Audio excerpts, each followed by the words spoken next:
Okay, so tapos na tayo sa discussion ng obligation to give. Okay, na may dalawang klase, obligation to give a specific thing and obligation to give a generic thing. Tapos na tayo doon. So let us discuss the obligation to do and not to do, which are also called personal obligations. So, an obligation to do is a positive personal obligation. Positive siya kasi to do.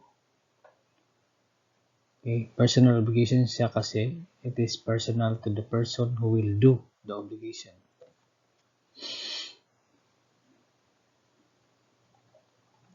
So the primary duty of the debtor in an obligation to do is to perform the obligation in a proper manner and according to its terms. Okay, so when you promise to sing, okay, you have to perform the singing in a proper manner and according to your terms.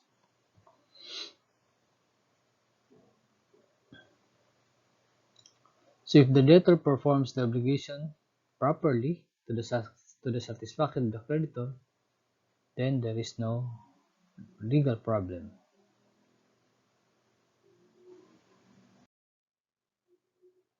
So as an example, on September 1, 2020, Douglas obliged himself to paint the house of Carlos on September 5, 2020 with color pink. Okay, so September 1 siya nag-promise, September 5 niya gagawin. So elements of the obligation, active subject or the creditor, si Carlos. Debtor, si Douglas, and the prestation is to paint the house with color pink, which is an obligation to do. And the tie is the promise made by Douglas to Carlos. So,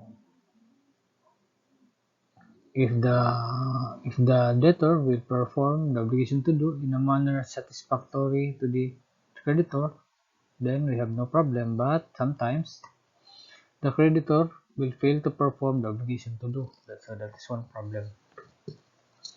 Number 2 is if the debtor perform the obligation but contrary to the tenor.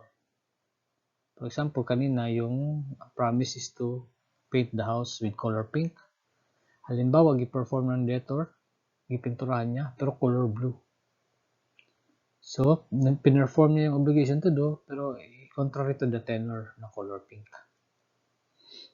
Number 3, the debtor performs an obligation to do, but in a poor manner. Example, yung painting the house pink, okay, gi-paint niya ng pink, pero kabang-kabang, yung may portion na makapal, may portion na manipis, in a poor manner. That is another problem. So, 1, 2, 3. Failure to perform the obligation to do, number 1. Number 2 is performing it but contrary to the tenor. Number 3 is performing it in a poor manner. So, these are the 3 problems. So, what are the rights of the creditor in an obligation to do?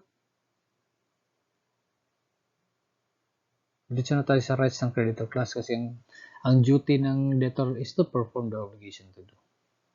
Yun lang yun. So the rights of the creditor in problematic situations, number 1. If the debtor fails to perform the obligation, anong gagawin ng creditor? To have the obligation performed, if possible, by another at the expense of the debtor. Example, yung painting of the house, ayaw niya i-paint, then you ask another person to paint the house, bayaran mo siya, and then any other expenses will be charged to the debtor. Yung hindi mag-perform. And to recover damages. Okay, you can also ask the court to order the debtor to pay damages, to pay the expense and to pay the damages. Number 2, if the debtor performs an obligation to do poorly or contrary to the tenor, the creditor has the right. So, halimbawa, ito yung number 2, ito yung, halimbawa yung debtor, nagpintura siya pero poorly, or imbis na pink, blue,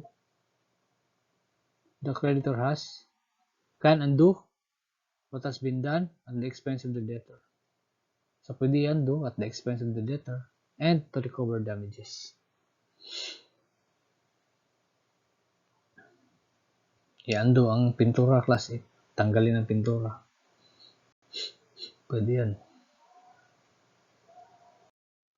So, the important thing to remember here, class, is hindi tayo pwede mag-file ng specific performance obligation to do. Why? Because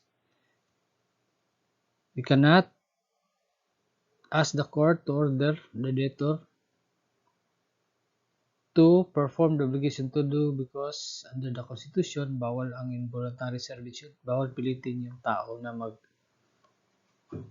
gawin yung obligation to do. Why? Because ang obligation to do is personal. It's a personal obligation. And hindi mo siya pwede pilitin kung ayaw niya, because there is a prohibition against involuntary servitude under our Constitution. So this is very important, Lasa. So yun lang yung sa obligation to do. Dito naman tayo sa obligation not to do. So of course, dahil may not, so it's a negative personal obligation. So the primary duty of the debtor is to abstain from doing an act. So huwag niya lang gawin. Yun lang yung duty niya ng debtor. So on September 1, as an example, Denzel promised Christopher that he will not drink alcohol for the rest of the year. So not to do. 1, 2, 3, 4 elements of the obligation. The creditor is Christopher, the debtor is Denzel, and the prestation is not to drink not to drink alcohol, which is an obligation not to do, and the tie is the promise made by the debtor to the creditor. So what are the rights of the creditor in case na ginawa ng debtor yung act? So if the debtor performs the prohibited act, the creditor has the right, number 1, to undo what has been done at the expense of the debtor, kung pwede pa i-undo, and to recover damages. Okay? So pag hindi na pwede i-undo, you can only ask for damages.